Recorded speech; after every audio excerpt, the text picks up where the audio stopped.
How a Campy Chic Helped Me Attain Sexual Liberation, a Gaines Autobiography. It's not that I've never wanted it. I think we all have, some time or another. But there wasn't very much time for it. Grinding anthers, not caring about the PR, finally earning that number 10 spot, twice. My entire life has been dedicated to Smash. My body, my blood, my soul for Smash.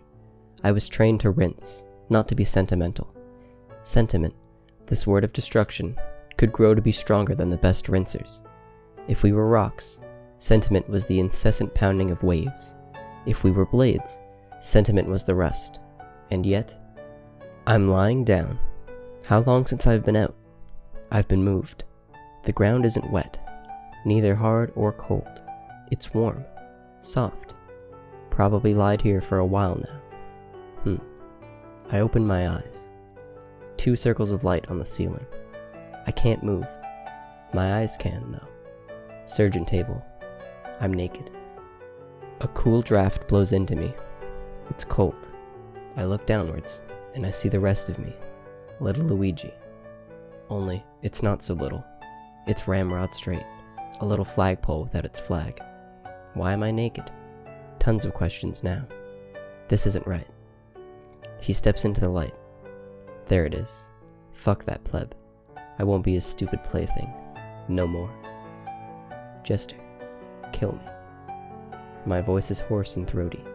I presume that it's from the hours of forced silence. Why? How could I do that? He's grinning frighteningly. You're only on game 1. There's still 2 minutes left on the clock. It's time, Gaines, for your reward. It's fast. A needle.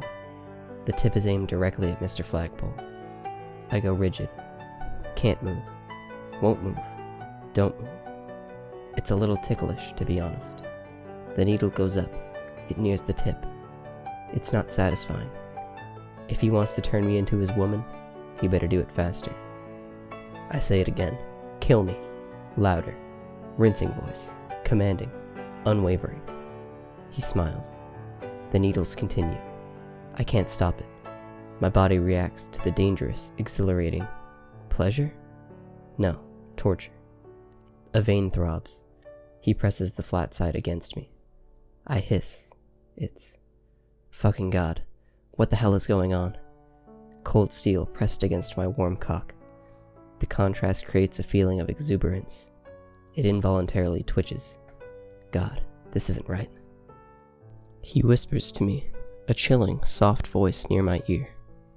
Do you perhaps enjoy this? His breath hits the side of my neck, and I can feel the hairs on my back rise. I'm fine. I'm Gaines. I'm always fine. I'm strong. A little bit of this shit can't shake my resolve. I won't give this camper even the slightest bit of pleasure from beating me, because he won't. Apparently, he doesn't need to beat me. He raises his hand. It's large, beige color along those slender fingers. Immaculate, perfect nails. You are playing wonderfully. He rolls towards me. Slow motion. Withdraws the needles. Puts one hand on my thigh, slides it up. It doesn't touch. He looks at me. I meet with his brown eyes. Don't flinch, Gaines. Waiting. Waiting. His hand moves. Waiting, for most people, is a difficult thing. After knowing what will happen, the mere act of patience can invoke many bad habits. Rolling. Spot dodging. Some people, on the opposite spectrum, believe that waiting without knowing is far worse. These people are afraid of the unknown. Mash A and approach. Me? I'm neither of those people. Waiting is a common thing for me. Fireball. Fireball. Fireball.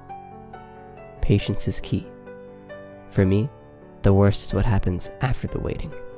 People get rinsed. Blood can be spilled. In this case, I may be violated. I'm still. The cool index and thumb of him is wrapped firmly around the base of my manhood. The fingers barely touch each other. He watches me. Watches for my reaction, my thoughts. I stay still. The fingers relax, slightly, then grips me again, more firmly. One ragged breath escapes my lips. His lips, on the other hand, curl upwards, smiling, knowingly again. My cock throbs at the same moment his fingers tighten. Fuck. It's pulsing more regularly now, to the rhythm of his squeezing, and that rhythm is increasing.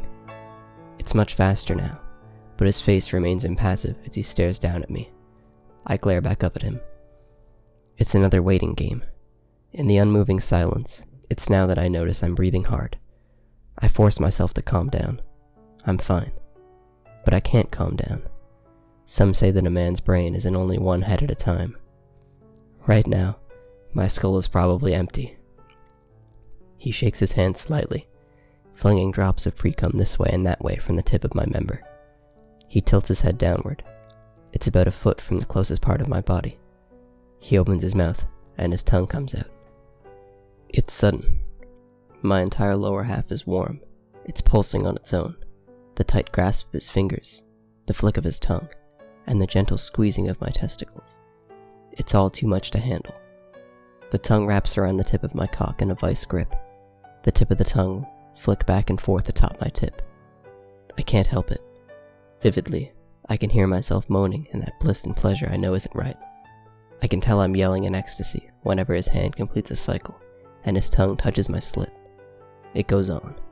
5 minutes, 30, an hour, I'm moaning. Talal. Drool dribbles out of my mouth from the pleasure. I have to come. Now, I must. My whole body shook. His touch, his scent, his everything, sent me over the edge.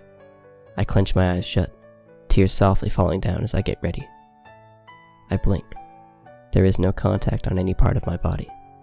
My breathing, uneven. My member still stands proudly, liquid dribbling out and red hot. I scan my eyes wildly. He's watching me, hands behind his back. Fuck.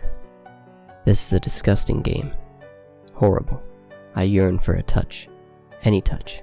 His touch. My touch. I don't care right now. Like a caged lion, I need my release. Badly.